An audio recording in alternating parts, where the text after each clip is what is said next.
नमस्कार। एनटिभी कोहलपुर समाचारमा स्वागत छ। म दुर्गा भट्ट र साङ्केतिकरणमा हुनुहुन्छ दोभाषी रति बस्नेत। हाल देशभर मनसुन सक्रिय भएको छ। वर्षाका कारण विभिन्न स्थानमा बाढी पहिरोको जोखिम पनि बढेको छ। आजको समाचारमा वर्षाजन्य प्रकोपबाट बच्न स्वयं प्रभावित क्षेत्रका नागरिकहरूको तयारीको विषय छ। त्यसबाहेक कर्णाली प्रदेश राजधानीदेखि 30 किलोमिटर पश्चिमबाट ट्र्याक खुलेको 3 दशकपछि स्तर उन्नति सुरु भएको सडकको प्रसङ्ग र भारतीय राष्ट्रपति निर्वाचनको अपडेट पनि। तर सुरुमा प्रमुख समाचार। सुर्खेतको बड्डी चौरदेखि बेनीघाट सडक ट्र्याक खोलेको 30 वर्षपछि स्तर उन्नतिको काम सुरु भएपछि त्यस क्षेत्रका नागरिकहरूमा खुसी। आज पनि देशका विभिन्न स्थानमा वर्षा बाढी र पहिरोको जोखिम कायमै। डोटीको सायल गाउँपालिकाका 500 भन्दा बढी घर उच्च जोखिममा।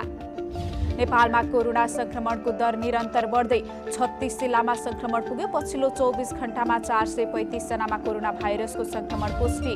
भारतीय राष्ट्रपति निर्वाचनको मतगणना अन्तिमतिर आज नै घोषणाको सम्भावना। एनडीएकी उम्मेद्वार द्रौपदी मुर्मुको जित निश्चित र नेपाली राष्ट्रिय क्रिकेट टिमले मुख्य प्रशिक्षक पाउन केही समय लाग्ने। खुल्ला प्रतिस्पर्धाबाट नयाँ ल्याउने योजनाले ढिला हुने।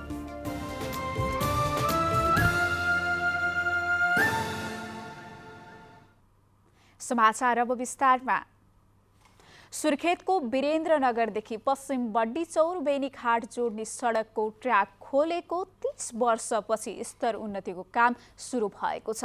अन्तर प्रदेश जोड्ने महत्त्वको सडक मार्ग वर्षौंदेखि बर्सातमा हिलामे र खडेरीमा धुलामे हुने गरेको थियो। सडकको स्तर उन्नति गर्न प्रदेश सरकार अग्रसर भएपछि त्यस क्षेत्रका नागरिकहरू खुसी भएका छन्। सडक निर्माण भएको करिब 30 वर्षपछि सुर्खेत पश्चिमको बड्डीचौर विद्यापुर बेनीघाट सडक कालोपत्रे गरी स्तर उन्नतिको काम सुरु गरिएको हो। पहिलो चरण अन्तर्गत बराहतालको बड्डीचौरदेखि खम्बागाडीसम्म 12.5 किलोमिटर कालोपत्रेका लागि सामाजिक विकास मन्त्री यज्ञ बहादुर बुढा छेत्रीले सडकको शिलान्यास गर्नुभएको छ।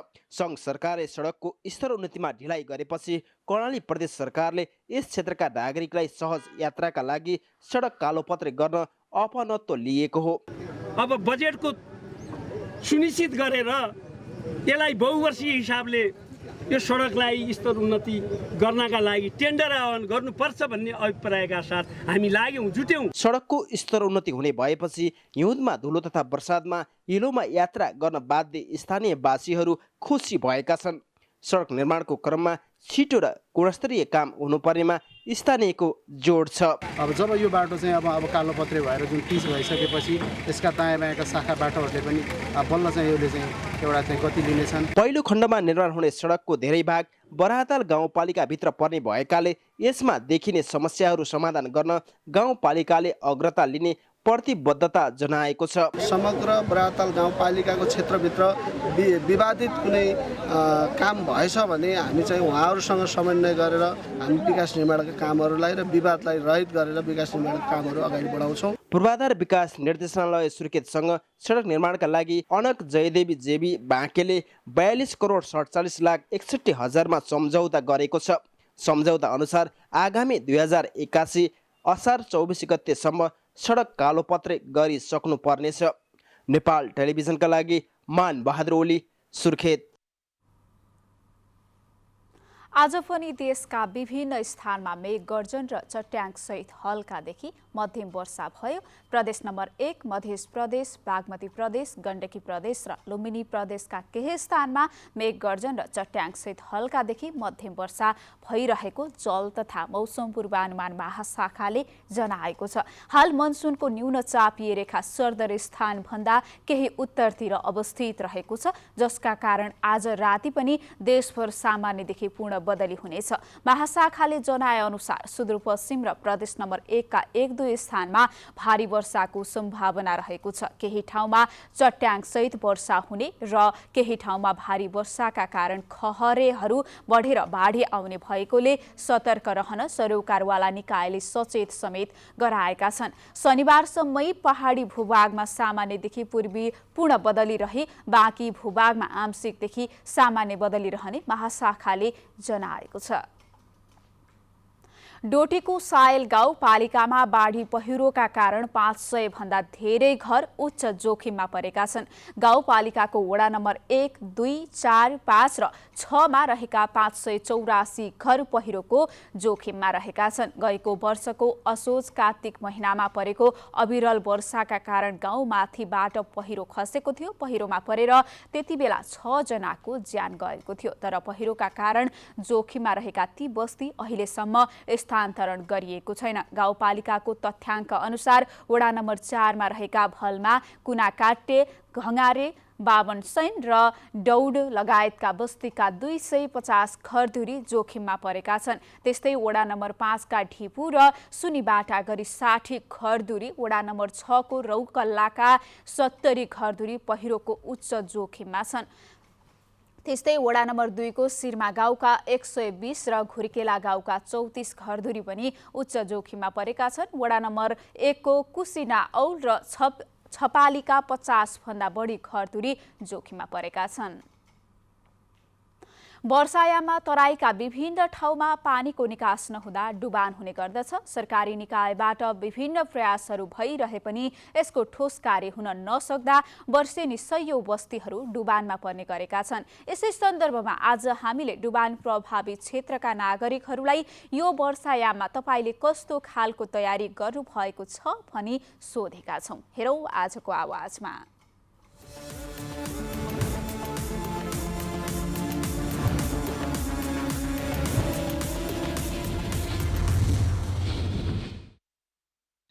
हामीहरूले यो अहिले जुन जोखिमपूर्ण अवस्था छ योबाट बस्नको लागि, डुबानबाट बस्नको लागि जहाँ जहाँ अलिकति डाँडा जस्तो ठाउँ छ, अग्लो ठाउँ छ, त्यो ठाउँमा तिरपालहरू गाडेर एउटा झुग्गी जस्तो बनाएर बाढी आएको बेलामा, डुबान परेको बेलामा आफूहरू आफ्नो बालबच्चाहरूलाई बचाउँला भनेर चाहिँ एउटा झुग्गी तिरपालको टहरा जस्तो बनाएका छौँ।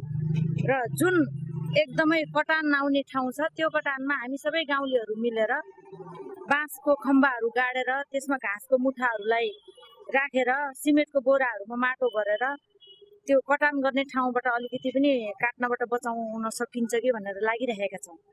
पहिलेको भन्दा अहिले तटबन्ध पनि बनाएको अवस्था छ हैन, र अहिले हामीहरूले पोहोर साल हामीहरूको अन्नबाली भित्र राखेको अन्नबाली पनि नष्ट भएको थियो। अहिले हामीहरूले चाहिँ भकारहरू उठाएर अलिकति उच्चो बनाएर त्यसमा चाहिँ अन्न भण्डारण गर्ने गरेका छौँ र त्यसपछि बेला बेलामा हेर्ने अनि त्यहाँ जानकारीहरू लिने चाहिँ गरिराखेका छौँ। बाढी नियन्त्रणका लागि पनि यस क्षेत्रका स्थानीय निकायहरू, समुदायहरू, गैर सरकारी संस्थाहरू, टोल विकास संस्थाका पदाधिकारीहरू यिनीहरू सबै जोडेर अहिले हामीहरू के गर्दैछौँ भने टोल टोलमा एउटा विपद व्यवस्थापन समितिहरू बनाएका छौँ र विभिन्न तह नगरपालिकाको वडा समितिले पनि यसमा समन्वय गरेर छ। विपदको अध्यक्ष पनि वडा अध्यक्ष नै हुन्छ। त्यसका आधारले पनि यो विपद नहोस् भन्नका लागि पब्लिकलाई सचेत गर्ने कामहरू, सूचना दिने कामहरू, यी कामहरू भइरहेछ। यताबाट महाकाली नदी छ, उताबाट जोगबुढा नदी भएको हुनाले पनि दुवै नदीको बिचमा चाहिँ टापु भएको हुनाले पनि दुवै नदीबाट चाहिँ एकदमै कटानको र डुबानको समस्या चाहिँ ठुलो छ त्यहाँ। त्यही भएर पनि अब यति बेलामा चाहिँ विशेष गरेर 2004 नगरपालिकाले ध्यान दिनुपर्ने चाहिँ जरुरी हुन्छ। किनभने हामी वर्षौँदेखि चाहिँ यो बाढीबाट चाहिँ पीडित भएको हामी नागरिक हौँ यहाँका। त्यो भएको हुनाले पनि अब यो विपद पूर्व तयारीहरू चाहिँ गरेर नगरपालिकाले छिटोभन्दा छिटो चाहिँ त्यसमा चाहिँ पहल छ। र अर्को कुरा भर्खरै पनि विपद व्यवस्थापनको चाहिँ बैठक बसेर उहाँहरूको क्लस्टर पनि हामीले विगतका दिनमा क्लस्टर बनाएका थियौँ र त्यो क्लस्टर अनुसारको बैठक पनि बस्यो भन्ने चाहिँ सुनिएको थियो। तर त्यसमा हामीलाई चाहिँ सहभागी हुन त पाइएन। र फेरि पनि त्यो क्लस्टरले चाहिँ आफूले निभाउनु पर्ने भूमिका अनुसार समयमा चाहिँ सचेत भएर बाढी आउनुभन्दा पूर्व जस्तो विगतका दिनमा घटेको घटनाभन्दा अगाडि नै सचेत हुनु चाहिँ जरुरी छ।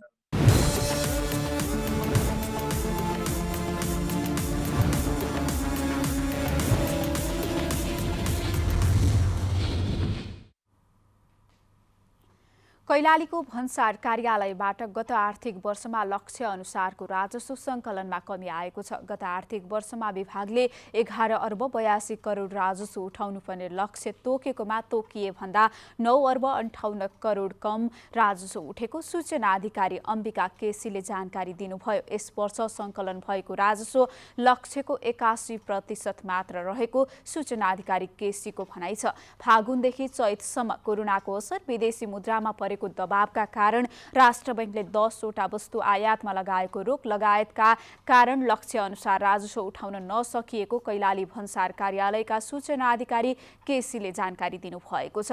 भन्सार कार्यालयबाट पेट्रोलियम पदार्थ, कपडा, मोटर पार्ट्स, हार्डवेयरका सामान, चामल, गहुँ, बिस्कुट, आलु जस्ता खाद्य वस्तुको आयात धेरै हुने गरेको कार्यालयले जनाएको छ।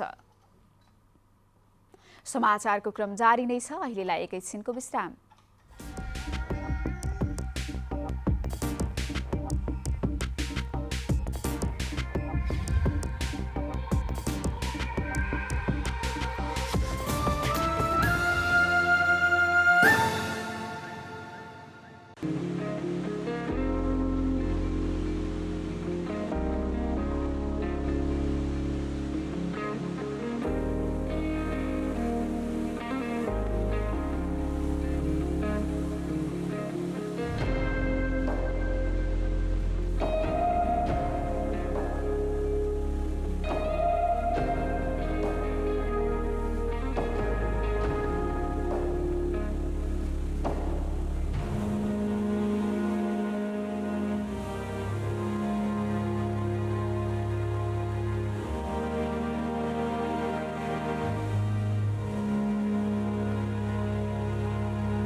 विश्रामपछि समाचारमा पुनः स्वागत छ। अब बाँकी समाचार।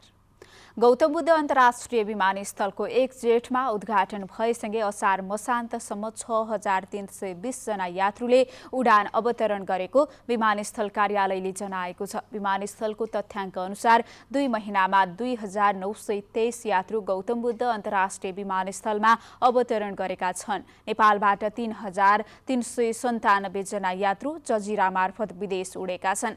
भैरहवा विमानस्थलका प्रमुख गोविन्द दाहालका अनुसार आगामी सेप्टेम्बरबाट उडान गर्ने गरी वेज एयरलाइनले अनुमति प्रक्रिया थालेको छ। आबुधाबीबाट भैरहवामा साताको 3 उडान गर्ने गरी यो कम्पनीले अनुमति प्रक्रिया थालेको दाहालले जानकारी दिनुभयो। भैरहवाबाट उडान सुरु भएपछि वैदेशिक रोजगारीमा खाडी मुलुक जाने यात्रुलाई काठमाडौँ आउनुपर्ने बाध्यता भने हटेको भैरहवा विमानस्थलका प्रमुख दाहालको भनाइ छ। विमानस्थलबाट 2 महिनाको अवधिमा वैदेशिक व्यापार भने शून्य भएको छ। भैरहवा भन्सार कार्यालयका प्रमुख ज्ञानेन्द्र राज ढकालका अनुसार यो भन्सार बिन्दुबाट अहिलेसम्म व्यापारिक प्रयोजनका सामग्रीको आयात निर्यात भएको छैन। यस रुटमा वैदेशिक रोजगारीमा जाने र त्यहाँबाट फर्कने यात्रुको संख्या अधिक रहेका कारण वैदेशिक व्यापारसँग सम्बन्धित वस्तुको व्यापार हुन नसकेको हो। पछिल्लो 24 घण्टामा 435 जनामा कोरोना संक्रमण पुष्टि भएको छ। स्वास्थ्य तथा जनसङ्ख्या मन्त्रालयका अनुसार 317 जना PCR र 118 जनामा एन्टिजेन परीक्षणबाट संक्रमण पुष्टि भएको हो। 24 घण्टामा 1667 PCR र 1902 जनाको एन्टिजेन गरेर कुल 3569 जनामा परीक्षण गर्दा 435 जनामा संक्रमण पुष्टि भएको छ। पछिल्ला दिनमा संक्रमण बढ्दै गएको मन्त्रालयको तथ्याङ्कले पनि देखाएको छ। कोभिड संक्रमित हुने जिल्ला 36 पुगेको मन्त्रालयको तथ्याङ्कमा उल्लेख छ। पछिल्लो 24 घण्टामा मृत्यु भने शून्य रहेको छ। अहिले देशभर सक्रिय संक्रमितको संख्या 2537 पुगेको छ। डडेलधुरा जिल्लामा संघीय सरकारले हरेक स्थानीय तहमा निर्माण गर्ने घोषणा गरेको आधारभूत अस्पतालको योजना सुस्त गतिमा बनिरहेका छन्। अस्पताल बनाउने ठेक्का पाएको रेजेन्द्र निर्माण सेवा कम्पनीको चरम लापरवाहीले अस्पताल योजना सुस्त गतिमा बनिरहँदा अनिश्चित भएको छ। नागरिकलाई चिकित्सक सहितको आधारभूत स्वास्थ्य सेवा दिने उद्देश्यले 5, 10 र 15 शय्याका आधारभूत अस्पताल बनाउने योजना सरकारले अघि सारेको थियो। अस्पताल नभएका रहेका स्थानीय तहहरूमा 2 वर्षभित्र भवन निर्माण गरी सक्ने लक्ष्यका साथ अघि बढेको सरकारले 1 वर्ष 6 महिना नागिसक्दा समेत यहाँको नवदुर्गा गाउँपालिकामा निर्माण प्रक्रिया सुरु हुन सकेको छैन। त्यस्तै जिल्लाको आलीताल गाउँपालिका, अजयमेरु गाउँपालिका, भागेश्वर गाउँपालिका, गन्याबधुरा गाउँपालिकामा 10 शय्या क्षमताको अस्पताल निर्माणाधीन अवस्थामा छन्। संघीय सरकारले 2077 मङ्सिर 15 मा देशभरका 393 आधारभूत अस्पतालको शिलान्यास गरिएको थियो। डडेलधुराका 4 स्थानीय तहमा 10 र 1 स्थानीय तहमा 15 शय्याको अस्पताल निर्माण अघि बढे पनि अस्पताल कहिले सम्पन्न हुन्छ भन्नेमा भने टुङ्गो छैन। पाल्पा स्थित लुम्बिनी मेडिकल कलेजले स्वास्थ्य बीमा अन्तर्गतको सम्पूर्ण सेवा स्थगन गर्ने जनाएको छ। कलेजले सूचना जारी गर्दै अर्को व्यवस्था नभएसम्मका लागि स्वास्थ्य बीमातर्फका सम्पूर्ण सेवाहरू स्थगन गर्ने जनाएको हो। नेपाल सरकारले प्रस्तुत गरेको 2079-80 को बजेट वक्तव्यमा स्वास्थ्य बीमा कार्यक्रम सरकारी र सामुदायिक स्वास्थ्य प्रदायक संस्थाबाट मात्रै उपलब्ध गराउने भनेसँगै सेवा बन्द गरिएको कलेजका प्राचार्य डाक्टर राजु साकेले बताउनुभयो। पाल्पासँगै छिमेकी जिल्लाबाट पनि स्वास्थ्य बीमाको उपचार गर्नका लागि लुम्बिनी मेडिकल कलेजमा बिरामीको बाक्लो उपस्थिति हुँदै आएको थियो। यसैबीच कलेजले सेवा बन्द गरेपछि बिरामी भने चिन्तित भएका छन्। जिल्लाका अन्य अस्पतालमा अत्याधुनिक उपकरण नहुँदा यही अस्पतालको भरमा रहेका बिरामी अब उपचारका लागि रूपन्देही झर्नुपर्ने बाध्यता रहेको छ। उता कलेजले भने सरकारबाट पुनः निजी संस्था मार्फत सेवा दिने निर्देशन भएमा सेवा सुचारू गर्ने जनाएको छ। लुम्बिनी मेडिकल कलेजले स्वास्थ्य बीमा बाहेकका बहिरङ्ग, अन्तरङ्ग र आकस्मिक लगायतका सम्पूर्ण सेवाहरू यथावत रहने जनाएको छ।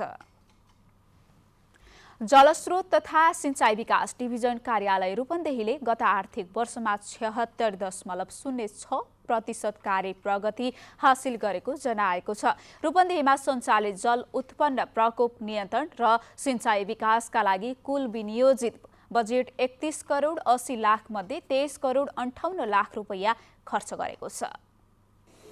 रूपन्देही जिल्लाभर कुल 83 वटा योजनाका लागि नेपाल सरकारको सशर्त अनुदानतर्फ 14 करोड 80 लाख र समानीकरण अनुदानतर्फ 16 करोड 33 लाख बजेट विनियोजन भएको जलस्रोत तथा सिंचाई विकास डिभिजन कार्यालयले जनाएको छ। आर्थिक वर्ष 78-79 मा सम्पन्न योजनाहरूको संक्षिप्त विवरणसहित वार्षिक प्रगति प्रतिवेदन सार्वजनिक गर्दै कार्यालय प्रमुख विष्णु प्रसाद पौडेलले विभिन्न समस्या र चुनौतीहरूको सामना गर्दै सन्तोषजनक प्रगति हासिल भएको बताउनु भएको छ। माथिबाट ट्रेन गरिएका छौँ र सायद हाम्रो ओडातिरबाट पनि सहमतमा लगेर हेर्नुभयो, त्यो ट्रेन नगरेको भए अस्तिकै पानीमा खतरा थियो भन्ने मैले महसुस गरेको थिएँ। जिल्ला समन्वय समितिका प्रमुख उमाकान्त चापागाईले कृषि र सिंचाई समस्याहरूको समाधानको लागि स्थानीय तह, प्रदेश सरकार र सङ्घीय सरकारसँग समन्वय र सहकार्य गरेर ठोस योजना तर्जुमा गर्नुपर्ने कुरामा जोड दिनुभएको छ। त्यसलाई कसरी निराकरण गर्नुपर्छ, अब उहाँहरूलाई भत्काएर फालेर सडकमा लगेर होइन, उहाँहरूलाई कहाँ व्यवस्थापन गर्न सकिन्छ त्योतर्फ जानुपर्छ। र सैनामैना नगरपालिका प्रमुख फणेन्द्र शर्माले स्थानीय तहको माग अनुसार आवश्यक अध्ययन गरेर मात्र योजना तर्जुमा गर्न आग्रह गर्नुभएको छ। भोलिका दिनमा नीतिगत कसरी निर्णय गर्न सकिन्छ र त्यसलाई दिगो कसरी बनाउन सकिन्छ भन्ने बारेमा पनि हामी धेरै छलफल गरेका छौँ। विगतमा नेपालकै नमुना सिँचाइका रूपमा परिचित 1636 सिँचाइ प्रणालीका अध्यक्ष यज्ञ गैरीले सिँचाइ र कृषिको विकासका लागि स्थानीय जनताको माग र आवश्यकताका आधारमा कार्यक्रम बनाउनु पर्ने बताउनु भएको छ।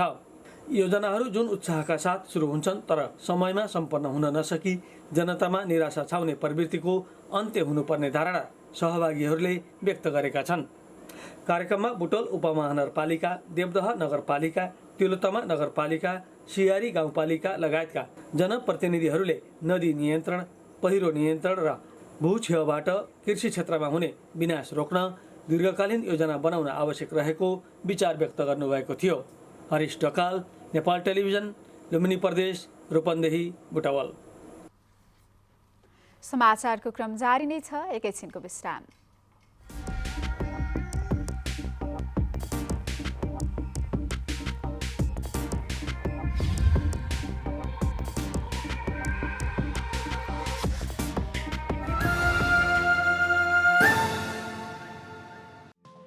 केही नयाँ केही फरक।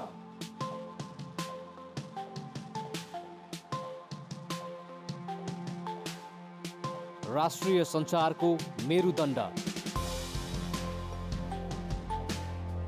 नेपाल टेलिभिजनको प्रादेशिक च्यानल एनटिभी कोहलपुर।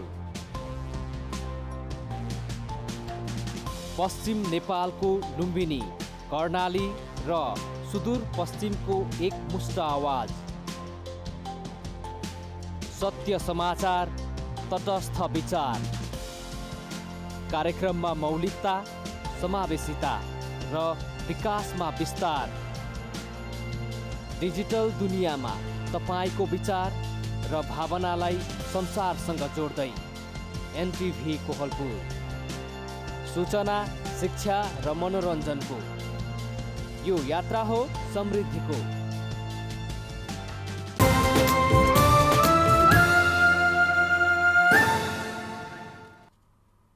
तपाईं एनटिभी कोहलपुर हेर्दै हुनुहुन्छ। अब बाँकी समाचार।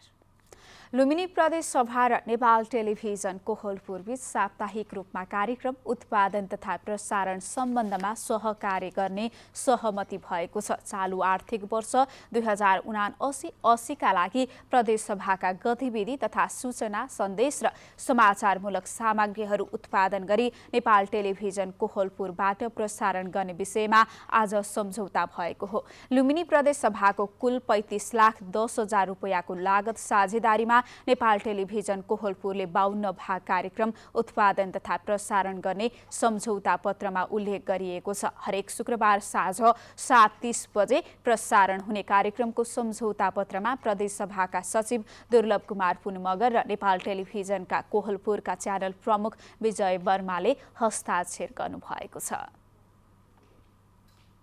अब अन्तर्राष्ट्रिय समाचार।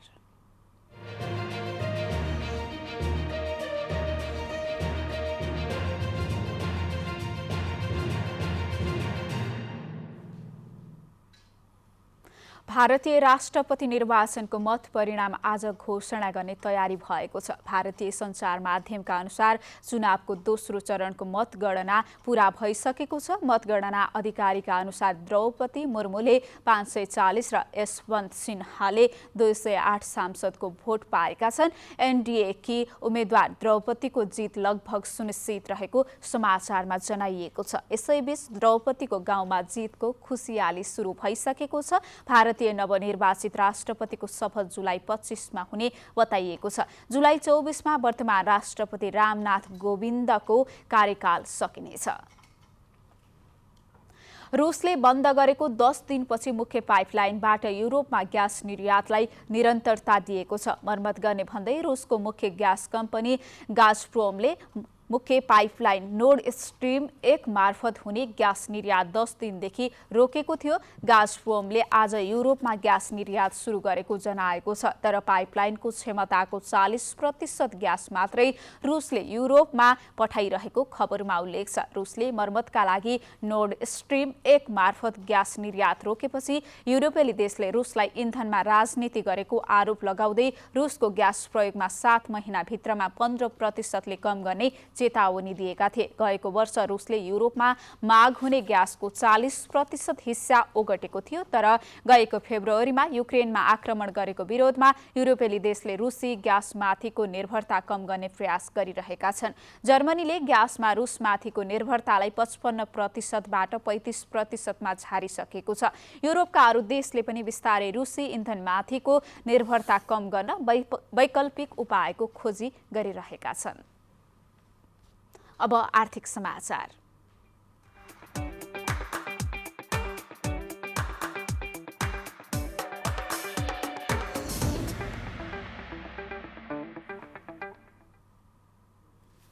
पछिल्लो समय लगातार सामान्य बढिरहेको शेयर बजार आज भने घटेको छ। शेयर बजार परिसूचक नेप्से आज 5.87 अङ्कले घटेर 2044.72 बिन्दुमा झरेको छ। आज बैंकिङ र अन्य समूहको शेयर सामान्य बढे पनि अरू सबै समूहको शेयर घटेको छ।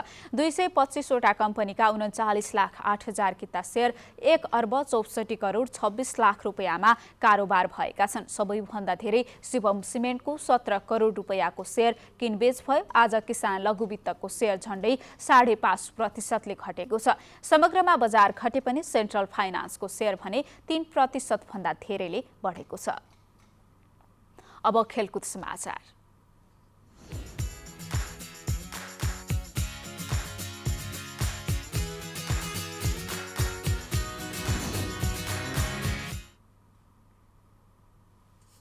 नेपाली राष्ट्रिय क्रिकेट टिमले मुख्य प्रशिक्षक पाउन लामो समय कुर्नुपर्ने भएको छ। मुख्य प्रशिक्षक पुबुदु दशानायकेले हिजो व्यक्तिगत कारण देखाउँदै राजीनामा दिएपछि नेपाली टोली मुख्य प्रशिक्षक विहीन रहेको छ। नेपाल क्रिकेट संघ क्यानले खुल्ला प्रतिस्पर्धाबाट नयाँ मुख्य प्रशिक्षक ल्याउने योजना बनाएको छ, तर मुख्य प्रशिक्षक नियुक्तिको प्रक्रियामा जान नै समय लाग्ने भएको छ। मुख्य प्रशिक्षकको आवेदन खुलाउन बोर्ड बैठकको स्वीकृति चाहिन्छ। क्यानका अध्यक्ष चतुर बहादुर चन्द र कार्यवाहक सचिव प्रशान्त विक्रम मल्ल देश बाहिर रहेकाले तत्काल बोर्ड बैठक बस्ने सम्भावना नभएको बताइएको छ। क्यानले गत मङ्सिरमा खुल्ला छनौटबाट पुबुदुलाई मुख्य प्रशिक्षक नियुक्त गरेको थियो, तर दोस्रो पटक नेपाली राष्ट्रिय टिमको मुख्य प्रशिक्षक नियुक्त भएको 8 महिनामै पुबुदुले राजीनामा दिनुभएको हो। पुबुदु क्यानाडाको मुख्य प्रशिक्षक नियुक्त भइसक्नु भएको छ। अब मौसम।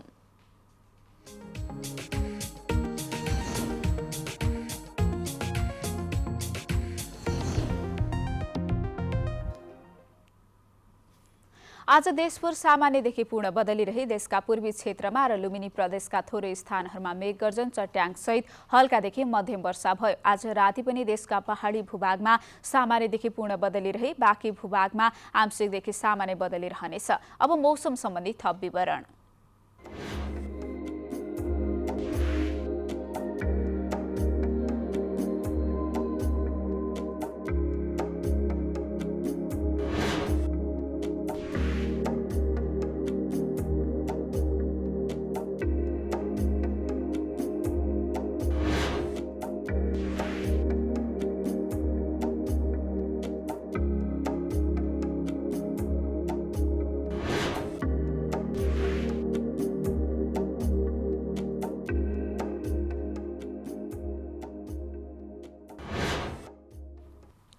समाचारको अन्त्यमा प्रमुख समाचार पुनः एकपटक।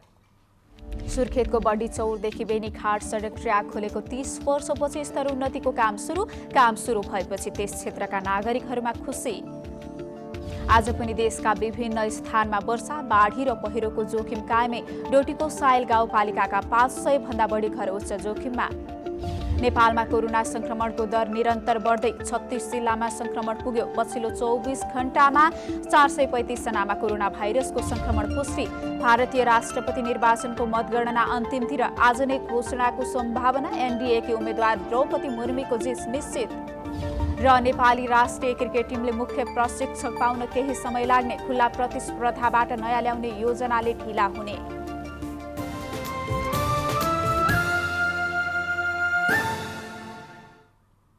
हवस् त अहिलेलाई समाचारको सिलसिला यति नै। बिदा दिनुहोस्। नमस्कार।